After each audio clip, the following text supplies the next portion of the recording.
Assalamualaikum warahmatullahi wabarakatuh.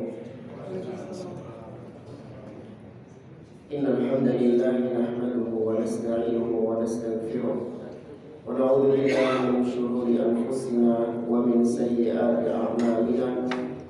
Man yahdihillahu fala mudilla lahu wa man yudlil fala hadiya lahu.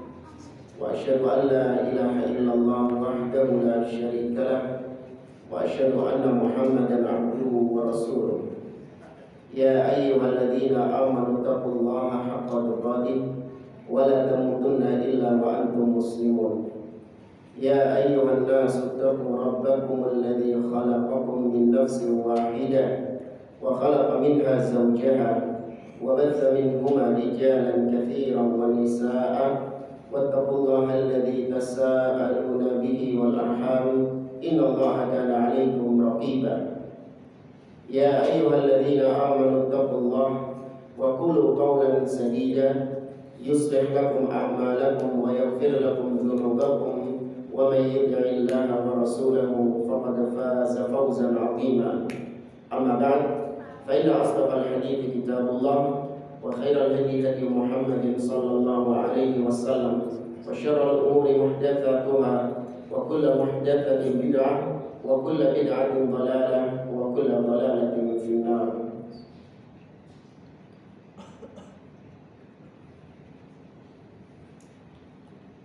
Ma'asyiral muslimin, ikhwani fillah, rahimani wa rahimakumullah. Kita melanjutkan kembali pembahasan kitab Al-Ushul Sittah oleh Al-Imam Muhammad bin Abdul Wahhab rahimahullah ta'ala. Setelah pada pertemuan yang lalu kita menjelaskan poin yang kedua atau Al-Aslu Tsani, di mana penulis Syekh Muhammad bin Abdul Wahhab menjelaskan tentang anjuran kaum muslimin untuk bersatu di atas agama dan larangan bagi kaum muslimin untuk berpecah belah di dalam agama. Dan sudah kita sampaikan syarah penjelasan dari Syekh Muhammad bin Shalih Al-Utsaimin rahimahullah ta'ala. Sekarang kita masih membahas poin yang kedua, Al-Aslu Tsani, namun kita ambilkan dari syarah Syekh Abdul Aziz Ar-Rais hafizahullah ta'ala.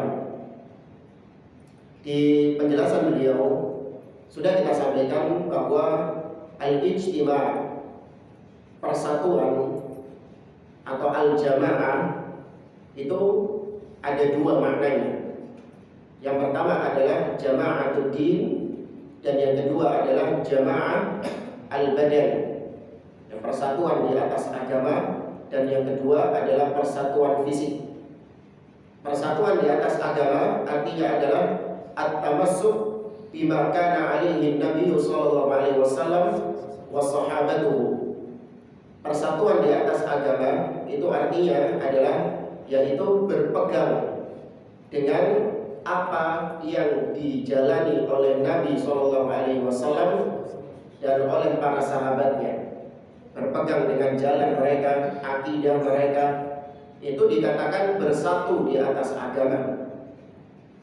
Maka dari sinilah dipahami makna dari hadis Nabi Shallallahu Alaihi Wasallam dalam riwayat Imam Bukhari dan Muslim, atau dalam riwayat Imam Ahmad dan Abu Dawud dari sahabat Muawiyah bin Abi Sufyan. Nabi Shallallahu Alaihi Wasallam mengatakan, wasataftariqu ummati ala 73 firqah kulluha finnar illa wahidah wa hiya al-jamaah. Umat ini akan terpecah menjadi 73 golongan, semuanya terancam masuk neraka kecuali satu. Ketika ditanya siapa ya Rasulullah yang satu ini, maka Nabi mengatakan al-jamaah, yang bersatu. Maksudnya yang bersatu di sini yang berpegang dengan ajaran Nabi dan para sahabat Nabi SAW. Dan dari sini juga dipahami maksud dari ucapan Abdullah bin Mas'ud radhiyallahu ta'ala anhu. Beliau mengatakan antal jamaah ma wafaqal haq. Al-jamaah ma wafaqal haq wa in kunta wahdak. Al-jamaah itu adalah sepanjang engkau mencocoki kebenaran, sepanjang engkau berada di atas jalannya Nabi dan para sahabatnya, maka kau yang disebut al-jamaah, meskipun kau cuma seorang diri. Itu disebut bersatu. Meskipun cuma ijenan, sendirian, dia disebut al-jamaah karena dia mencocoki jalannya Nabi SAW dan para sahabatnya. Ya, maka ini yang kita sampaikan di awal-awal pertemuan dahulu. Kata beliau, "Faidan kullu man tamassaka bis sunnah fa huwal jamaah."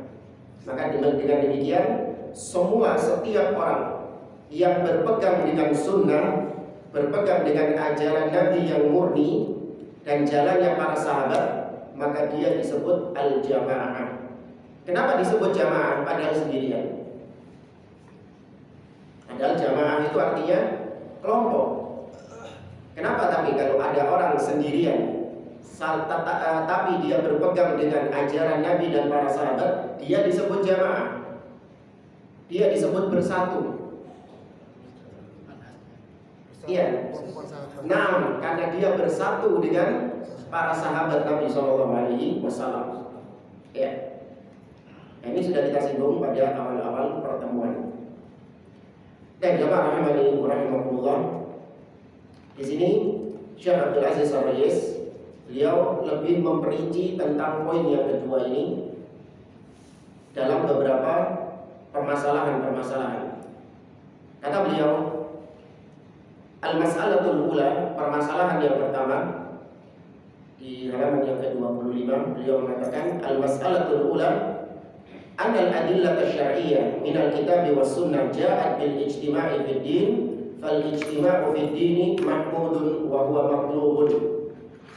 Kata beliau, banyak dalil-dalil syar'i baik dari Al-Qur'an ataupun dari sunnah yang memerintahkan umat Islam untuk bersatu di atas agama dengan pengertian yang kita sampaikan tadi. Ya, perintah untuk bersatu di dalam agama.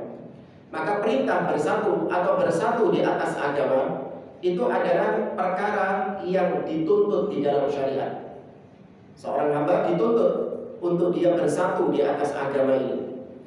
Maksudnya berpegang dengan ajaran Nabi SAW dan jalannya para as-sahabat.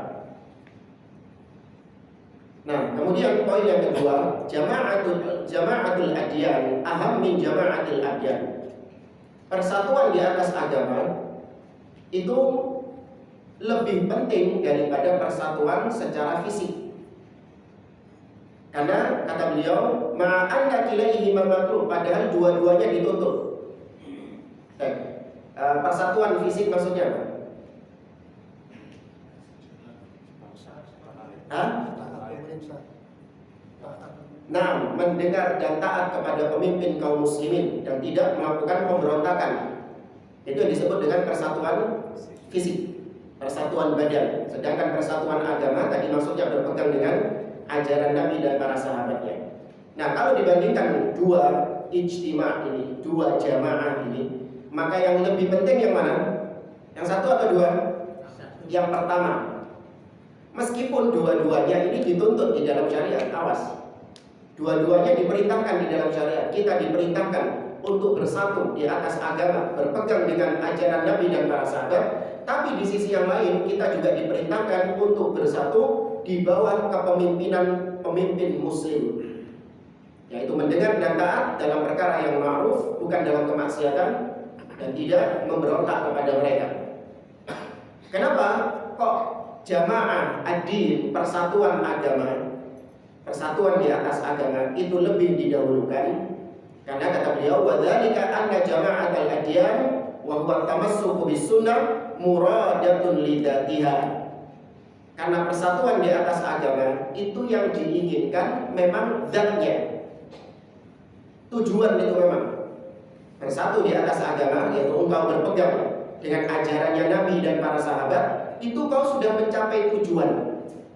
Sedangkan jama'atul abdan wa huwa sam'u wa ta'ah lil hakim fi ghairi ma'siyatillah fa hiya muradatun li ghairiha. Sedangkan persatuan fisik, yaitu mendengar dan taat kepada pemimpin, itu yang diinginkan adalah dampaknya. Tujuannya itu dampaknya. Mendengar dan taat kepada pemimpin itu hanya sarana. yang diinginkan dampaknya. Apa dampaknya ketika kita mendengar dan taat kepada pemimpin? Adanya rasa aman dalam negeri tersebut. Timbul rasa aman. Kalau ada rasa keamanan, ya muncul keamanan di dalam negeri tersebut, apa yang diperoleh? Seorang muslim bisa melaksanakan kewajiban-kewajibannya. Iya, bisa menunaikan sholat, bisa menunaikan haji misalnya, atau kita bisa duduk di majelis ilmu seperti ini. Ini semua karena rasa aman, karena keamanan yang ada di negeri tersebut. Dan keamanan itu salah satu caranya adalah dengan kita menahan diri dari hal-hal yang bisa menyebabkan prahara di negeri tersebut, yaitu salah satunya adalah tidak mau mendengar dan taat kepada pemimpin dan memprovokasi kaum muslimin untuk membenci kepada pemimpin kaum muslimin. Ya. Nah, kemudian nanti yang soal persatuan badan ini, persatuan fisik itu di poin yang ketiga, al-aslu ats-tsalits. Kita masih di al-aslu tsani, pokok yang kedua. Dan permasalahan yang ketiga, al-bid'atu asyaddu fi syari'ah ithman min al-ma'asi asy-syahwaniyah. Kebid'ahan itu lebih dahsyat dan lebih berat dosanya daripada maksiat-maksiat syahwat. Berkata Syekhul Islam Ibnu Taimiyah rahimahullah, wal ma'asi syubhatiyah ay al bid'ah asyaddu min al ma'asi asyahwaniyah bidalalati sunnati wal ijma'. Kata Syekhul Islam rahimahullah, maksiat-maksiat yang bentuknya syubhat. Maksiat itu artinya durhaka. Ya, durhaka. Maksiat itu ada perintah nggak dikerjakan, ada larangan dikerjakan, tapi berupa syubhat yang berkaitan dengan syubhat. Ini lebih besar dosanya, lebih dahsyat dosanya daripada maksiat-maksiat yang syahwat. Maksiat syubhat lebih besar dosanya daripada maksiat syahwat. Artinya kebid'ahan itu lebih besar dosanya daripada kemaksiatan berdasarkan dalil-dalil as-sunnah dan juga ijma', kesepakatan para ulama.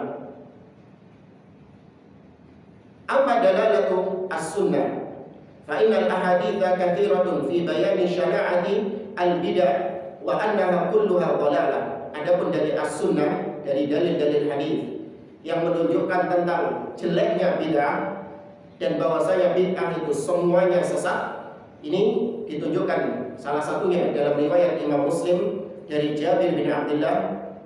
Nabi SAW bersabda, kullu bid'atin dhalalah. Semua bid'ah itu sesat.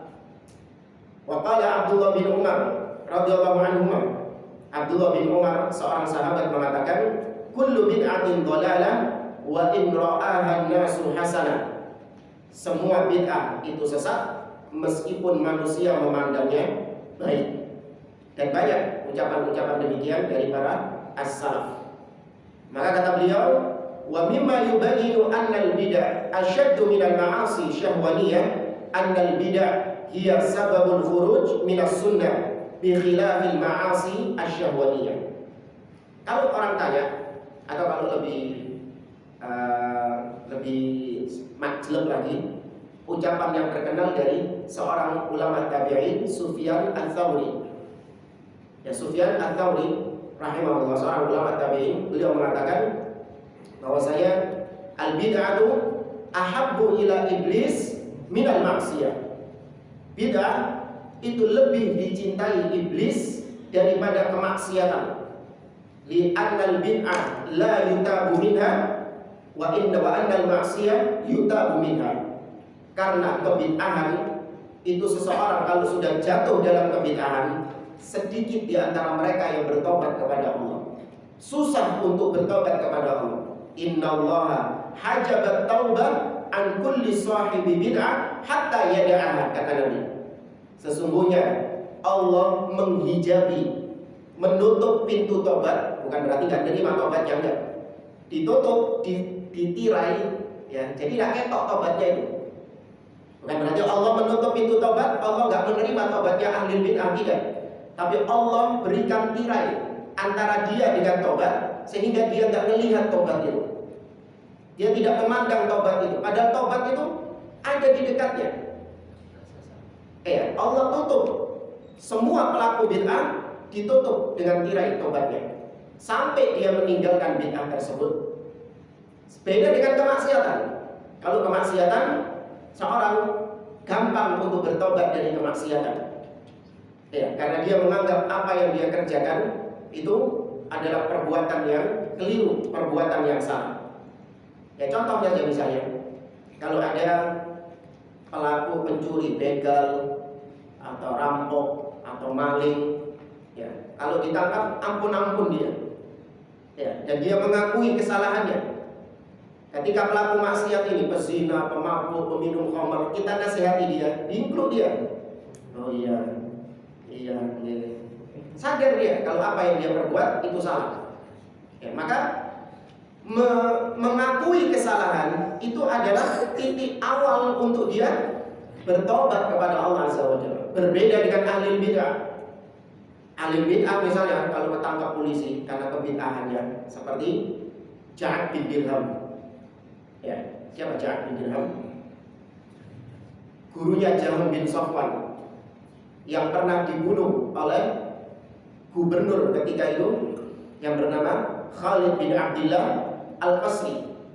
Gara-gara dia punya kebid'ahan. Apa kebid'ahannya? Yaitu menolak sifat-sifat Allah Subhanahu wa ta'ala, tidak menetapkan nama-nama dan sifat-sifat Allah. Dia mengatakan innallaha lam yattakhid Ibrahim khalilan wa lam yukallim Musa taklima. Allah tidak memiliki rasa cinta. Cinta itu sifat Allah, tapi ditolak sama dia. Apa buktinya? Allah tidak pernah menjadikan Ibrahim sebagai kekasihnya, dan Allah tidak pernah berbicara kepada Musa karena dia menolak Allah punya sifat kalam. Allah nggak pernah bicara kepada Nabi Musa.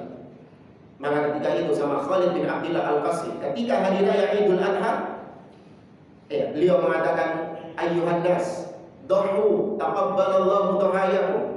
Wahai sekalian manusia.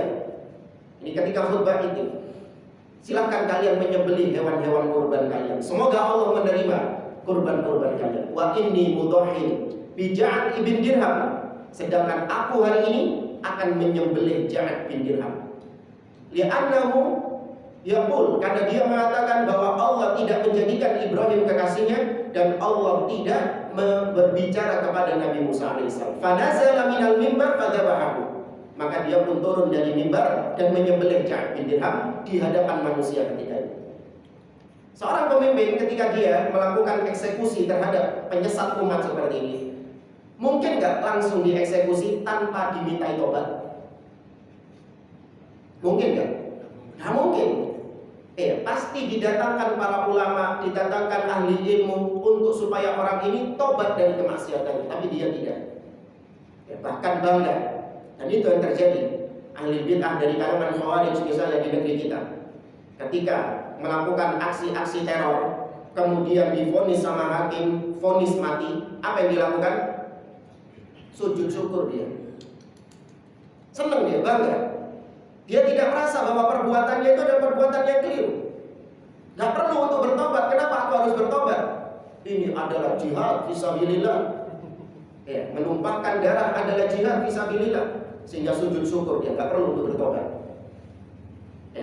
Pelaku maksiat, dan saya yakin setiap pelaku maksiat, mau itu pezina, peminum khamr, atau begal, rampok dan yang lainnya, saya yakin gak ada di antara mereka yang mewasiatkan anak-anaknya untuk meneruskan kemaksiatannya.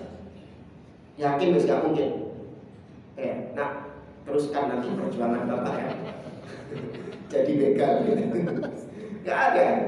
Pasti semuanya mengatakan kepada anak-anaknya, Pak, kau jangan kayak bapak ya. Kau belajar yang rajin, belajar agama yang benar biar gak jadi kayak bapak ini. Beda sama pelaku bid'ah. Kalau pelaku bid'ah akan mewariskan bid'ahnya ya, akan mewariskan bid'ahnya kepada anak-anaknya.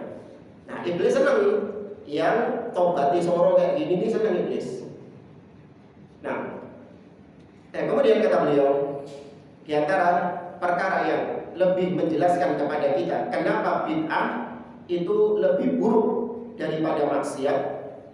Kata beliau, kebid'ahan itu adalah sebab seseorang bisa kufur, keluar dari Islam, atau dia keluar dari ahlus sunnah, menjadi ahli bidah. Beda dengan maksiat. Maksiat tidak mengeluarkan seseorang dari Islam dan juga tidak pula mengeluarkan seseorang dari sunnah. Ini jeleknya bid'ah.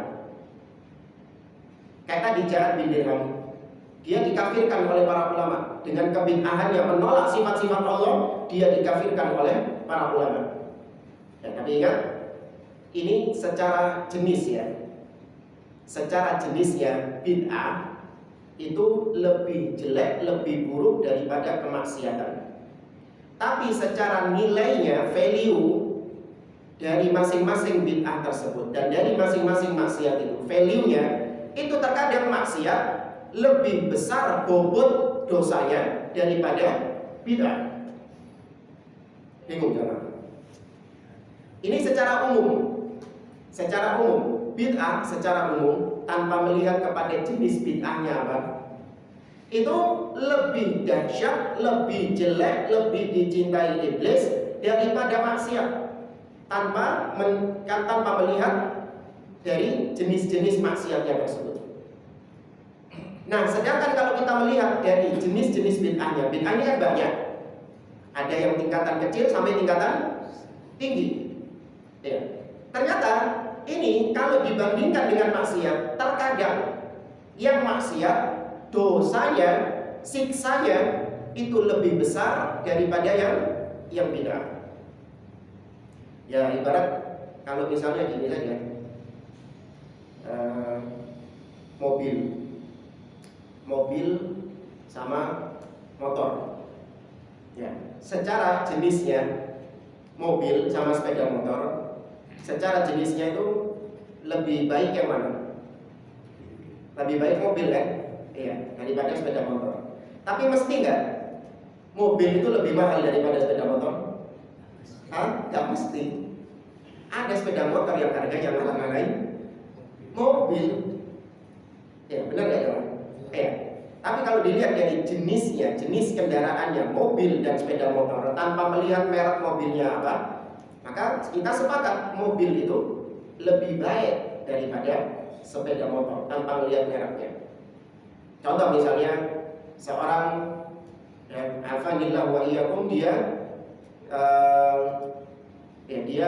berzina, berzina dengan seseorang yang mungkin masih mahram sama dia, entah dengan adiknya atau dengan bibinya, naudzubillah, atau dengan anaknya, naudzubillah. Ini apa? Maksiat atau bid'ah? Maksiat. Jika dibandingkan dengan bid'ah yang ringan, seperti apa misalnya? Salam-salaman setelah sholat.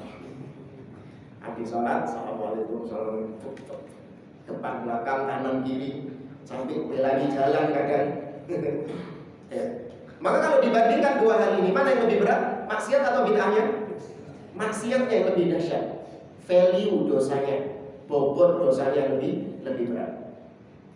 Tapi jenis dosanya maka lebih buruk yang bid'ah daripada yang maksiat. Karena yang maksiat tadi, yang berzina dengan anak sendiri tadi, dia ketika dinasehati sadar gak? Sadar. Tapi yang bid'ah tadi sadar dia, malah nantang balik. Malah menantang balik dia. Kalau yang maksiat dinasehati dulu, kalau yang bid'ah dinasehati malah galak. Tambah nantang. Ngajak debat. Dengan segala macam.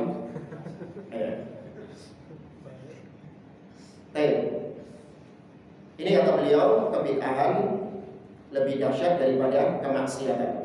Kemudian kata beliau, untuk menegaskan bahwa bid'ah lebih buruk daripada maksiat, kata beliau, anna lil bid'ah ma'alatun wa yulzimu 'alaiha lawazimu la tujadu fil ma'asi asyahwaniyah.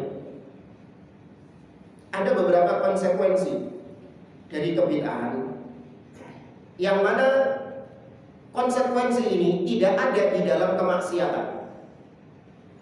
Apa itu konsekuensinya? Yang pertama, konsekuensi dari bid'ah disadari atau tidak sama pelakunya, yaitu mendustakan firman Allah, al-yauma akmaltu lakum dinakum.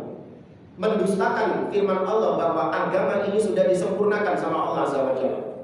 Dengan dia melakukan bid'ah tersebut, dia menganggap agama ini belum sempurna, sehingga dia menambahkan perkara-perkara untuk menyempurnakan agama itu. Sedangkan maksiat, ya, maksiat ada hubungannya dengan ayat tadi nggak? Nggak ada, karena kemaksiatan tidak disandarkan kepada agama. Ya, kemaksiatan tidak disandarkan kepada agama. Orang minum khamar, ya minum khamar saja. Apakah dengan minum khamar dia itu merasa bahwa dia dapat pahala dari Allah? Ada yang minum khamar kayak gitu? Ya kalau ada, berarti maksudnya apa itu? Tidak. Orang berzina, ada nggak yang menganggap zinanya itu dapat pahala dari Allah? Ada. Apa itu? Mut'ahnya orang-orang Syiah.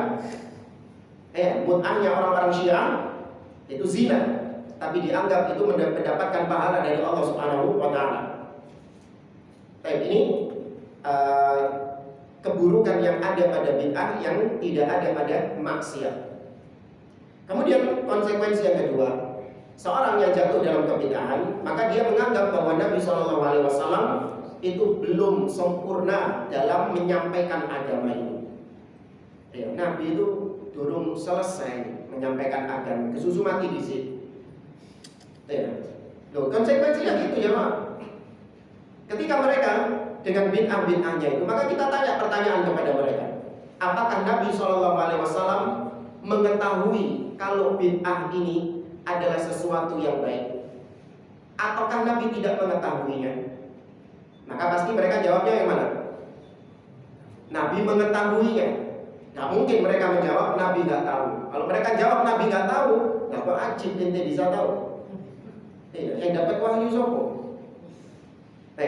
Maka Nabi tahu kalau amalan ini dapat pahala dari Allah.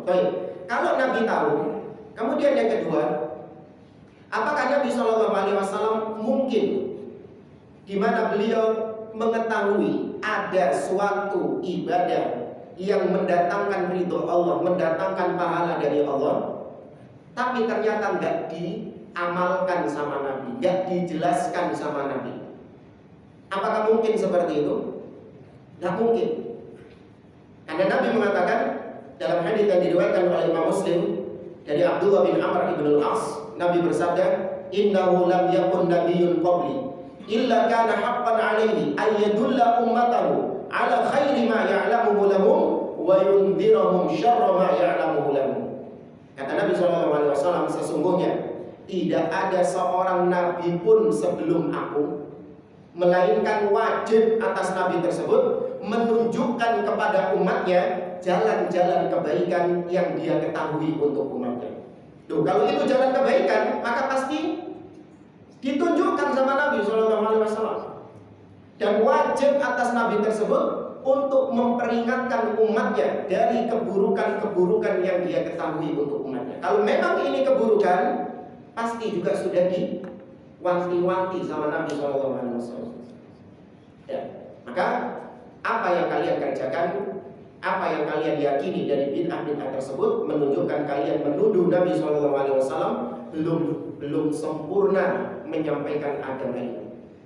Padahal Allah Azza wa Jalla mengatakan, ya ayyuhar rasul balligh ma unzila ilaika min rabbik wa illam taf'al fama ballaghta risalata. Wahai Rasul, sampaikanlah apa yang diwahyukan Allah kepadamu. Apabila kau tidak menyampaikan, maka berarti sama sekali kau tidak menyampaikan semua agama ini. Ada 1000 wahyu yang Allah turunkan kepada Nabi. Yang 999 wis disampaikan semua. Ono siji sing disenideno. Ada satu yang tidak disampaikan sama Nabi SAW. Maka konsekuensinya yang 999 tadi apa? Hilang semuanya, gak dianggap sama Allah, dianulir sama Allah Azza wa Jalla. Maka gak mungkin Nabi menyembunyikan suatu amalan kalau memang itu amalan yang diridhoi Allah Subhanahu wa taala. Maka kalian memunculkan bid'ah tersebut berarti menuduh Nabi SAW nyengidekno, menyembunyikan bagian dari agama. Dan ini konsekuensi yang berat jemaah. Konsekuensi yang berat. Sedangkan maksiat ada kayak gitu nggak?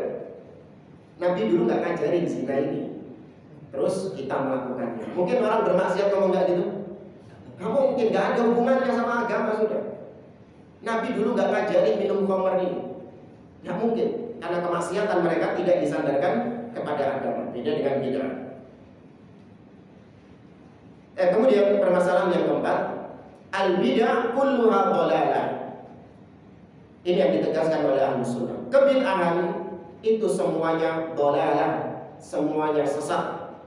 Karena berdasarkan hadis Nabi SAW tadi, kullu bid'atin dhalalah. Semua bid'ah itu sesat. Dan ini dinukil kesepakatan oleh para ulama. Di antaranya Imam Asy-Syatibi dalam kitabnya Al-I'tisam menukil kesepakatan ulama bahwa bid'ah di dalam agama itu semuanya sesat. Bid'ah di dalam agama semuanya sesat. Berbeda dengan bid'ah di dalam perkara-perkara duniawi. Kalau bid'ah dalam perkara duniawi, maka kembali kepada hukum fikih yang 5. Bisa dianjurkan, bisa diwajibkan, bisa mubah, bisa haram, bisa makruh. Ya, tergantung jenisnya tadi. Adapun bid'ah dalam perkara agama, maka sepakat para ulama yaitu dhalalah, semuanya menyimpang. Dan sebelum kita membahas tentang bid'ah itu semuanya sesat, perlu kita dudukkan bersama makna bid'ah. Bid'ah secara bahasa adalah al-ikhtira' min ghairi mithalin sabit. Bid'ah itu artinya adalah penemuan yang tidak ada contoh seperti itu sebelumnya.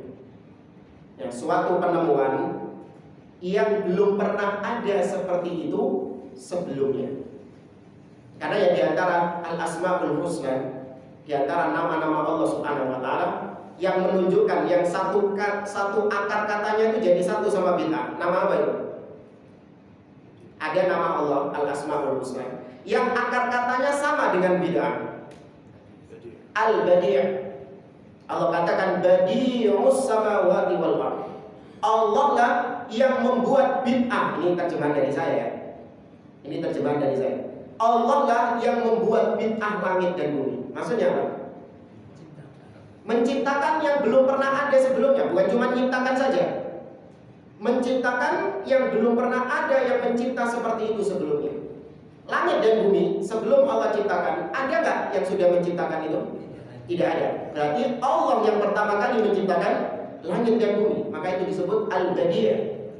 Tapi dari sisi bahasa ini, nanti keluar jangan bilang Allah bikin bid'ah gitu. Enggak. Ini dari sisi bahasa. Allah juga berfirman dalam surah Al-Ahqaf berkaitan dengan Nabi SAW. Allah perintahkan Nabi yang mengatakan, "Ma kuntu bid'an minar rusul." Ya, Nabi disuruh untuk mengatakan kepada umatnya, "Ma kuntu bid'an minar rusul." Aku bukanlah bid'ah dari para rasul. Apa maksudnya? Iya, aku bukan rasul yang baru. Sudah ada rasul-rasul yang diutus sebelumku.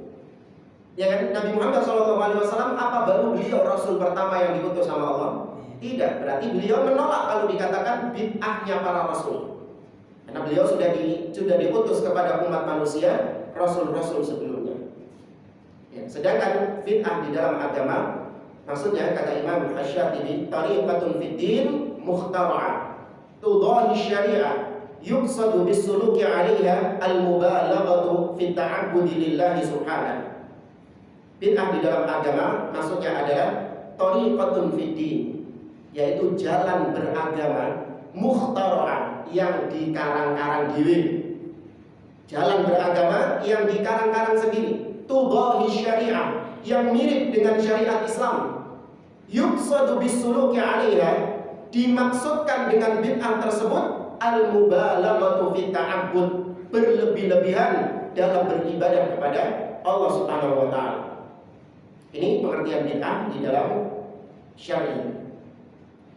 Baik, maka dinukil kesepakatan bahwa semua bid'ah itu sesat berdasarkan hadis-hadis tadi. Adapun kata beliau yang diriwayatkan oleh Imam Bukhari tentang ucapan Umar ibn Khattab radhiyallahu taala anhu, di mana beliau mengatakan ni'matil bid'atu hadhihi. Sungguhnya sebaik-baik bid'ah adalah ini, yaitu bid'ah dalam apa? Dalam sholat taraweh. Maksud beliau bid'ah di situ ketika peristiwa sholat taraweh.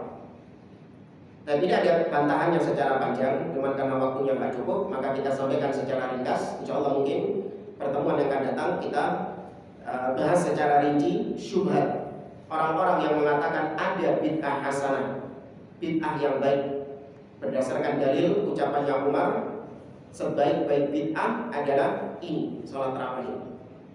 Maka jawabannya secara ringkas, yang dimaksud Umar adalah bid'ah secara apa? Secara bahasa. Iya, karena sholat tarawih yang dikerjakan oleh Umar ibn Khattab itu baru pertama kali dikerjakan di zaman tersebut. Ya, sholat tarawih yang baru dikerjakan pertama kali di zaman tersebut. Kenapa? Karena dua khalifah sebelumnya, dua pemimpin sebelumnya, yaitu Abu Bakar dan Nabi SAW itu tidak mengerjakan sholat tarawih secara berjamaah dengan jumlah yang besar. Yang ada Nabi SAW hanya mengerjakan sholat malam, kemudian para sahabat ikut sholat malam di belakangnya.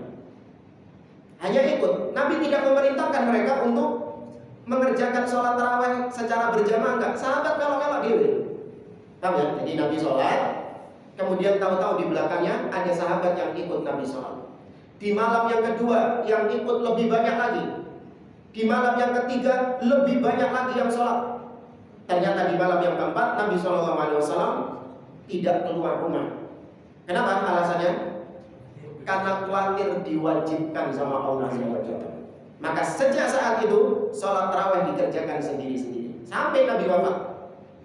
Di zaman Abu Bakar yang cuma 2 tahun, Abu Bakar sibuk dengan urusan politik, sibuk dengan peperangan melawan orang-orang yang gak mau bayar zakat, orang-orang yang murtad, nabi-nabi palsu. Sehingga sholat tarawih di zaman Khalifah Abu Bakar tetap sendiri-sendiri. Nah, baru di zaman Khalifah Umar tidak ada lagi kekhawatiran diwajibkan. Ya, kenapa kok Umar gak khawatir diwajibkan? Wahyu sudah putus, wis gak wedi Umar. Maka Umar pun mengadakan sholat tarawih dengan dipimpin seorang imam, dikerjakan secara berjamaah. Maka kemudian Umar mengatakan ni'matil bid'atu hadhihi, sebaik-baik bid'ah adalah ini. Maksudnya bid'ah dari sisi bahasa. Karena kalau bid'ah dari sisi syariat, sholat tarawih itu sudah ada tak sebelumnya? Sudah ada. Bukan Umar yang pertama kali mengadakan sholat tarawih itu, sudah ada. Tapi bid'ah secara bahasa karena baru terjadi di zaman Khalifah Umar bin Khattab radhiyallahu ta'ala. Dan jamaah rahimani wa rahimakumullah, insyaallah kita lanjutkan pada pertemuan yang akan datang. Aku qouli hadza wa sallallahu ala nabiyyina Muhammad wa ala alihi wa sahbihi ajma'in wa akhiru da'wana alhamdulillahi rabbil alamin. Wassalamualaikum warahmatullahi wabarakatuh.